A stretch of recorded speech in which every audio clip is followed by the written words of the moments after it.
back to the very beginnings. This was really, the place to be. By gunsmith John Dowd in Goshen, Connecticut.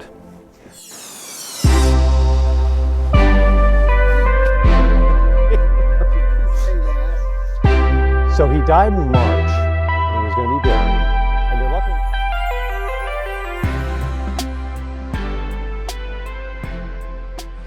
Oh, good evening. I'm Mary Orvis Marbury. Are there any anglers or fishermen among you? Oh, I do hope so. I was born in 1856, Mary Ellen Orvis. Now, I'm certain Orvis rings a bell in most of your minds. Well, to understand me is to understand my father and the legacy of the Orvis family. My father, Charles Frederick Orvis, was an avid outdoorsman. He loved beautiful Manchester. And to that end, as a young man, he began building his fly fishing rods. This hobby would evolve so that he would be creating them for his friends and his family. He opened up a fishing tackle shop here in Manchester. And the following year, he married my mother, Laura Ellen Orvis, a lovely family from Manchester as well. The next year, they would welcome their oldest child and their only daughter, and that would be me. Mary Ellen. I was given the same middle name as my mother.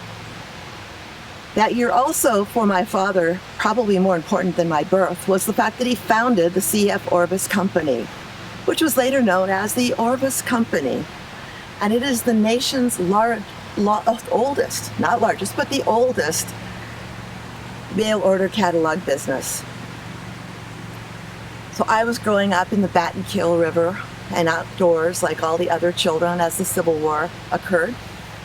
And at the end of the Civil War, an influx of tourists by train just flooded our area. And my father, the very smart businessman that he was, he realized that he needed to turn his hobby of fly fishing rods into his business. He would then later go on to open and run the Orvis Hotel. So you can see how Manchester and fly fishing was in my blood. I studied at the Burton Seminary and I graduated at the age of 16. I was a good student and an avid learner. I was fascinated with fly fishing and their lures and the beauty and the intricacy of the tying. And to that end, my father brought Scotsman John Haley to come and to teach me proper fly tying. And after 4 years of intense study, I created an exhibit and I put it on display at the Centennial Exposition of Philadelphia. And I won first prize. I was 20 years old and a woman. Oh, my father was proud, but more than proud, he was smart. He named me manager of the Orvis Division of Fly Fishing. I would train, hire, supervise 5 to 7 women at a time, sometimes up to 10. And I would make sure that every lure had the quality that Orvis has always been so known for. I then went on to marry William Marbury. It was very, very brief, but it did give me one of the most wonderful gifts of my life, and that is my son, John. He was my everything, and between my son and my company, my position in the company, life was very, very good, and I couldn't have asked for more. We had over 400 lures we were producing, and most of them were British-inspired. But my father and I recognized that there was no standardization among them. And in order to rectify that, we sent out inquiries throughout North America to many anglers. And to my surprise, we received 1,000 responses. I took these responses and worked diligently on them, and it became my book that was published in 1892, Favorite Flies and Their Histories. It was full of wonderful color plates and illustrations, and I took a lot of that information. I created an exhibit for the Orvis Company for the Chicago World's Fair, where I placed first again.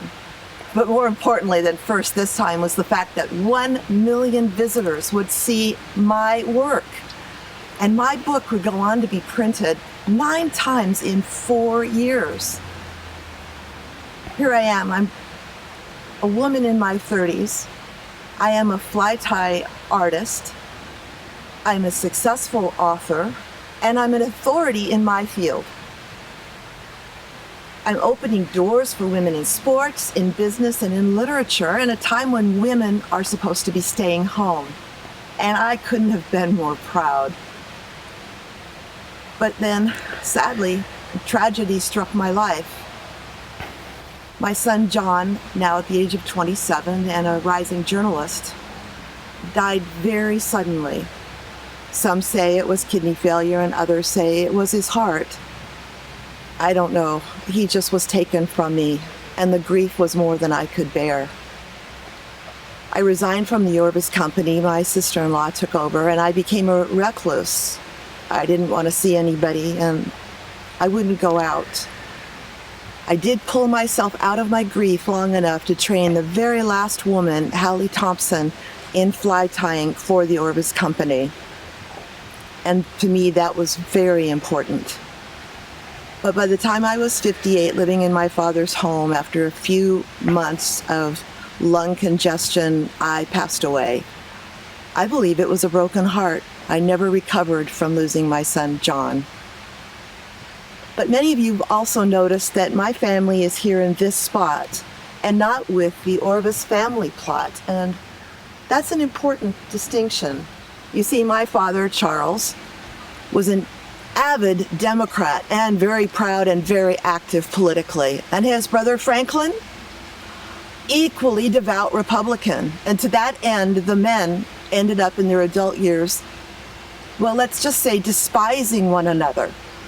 To that end, when Franklin died and was buried in the Orvis plot, my father knew he could not rest in peace there, and he secured this adjacent next to the Whipple family of Manchester, who were lovely. And when my mother passed away, she was buried here.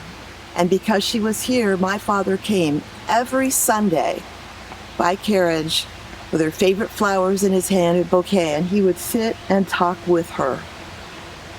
My son John would be buried next, and then myself, and then my father. However, there's something that I'm certain you may have noticed, and that's the fact that my headstone is missing. I don't know what's become of it, but my father so lovingly commissioned it, and all of a sudden, it's gone. And so I'm asking and I'm beseeching any one of you, if you know anything of what's happened to my headstone, or perhaps you've seen it somewhere in the community, please, it will give me the rest I deserve is to have my headstone back. I beseech you, look into your hearts and have it returned to me, please.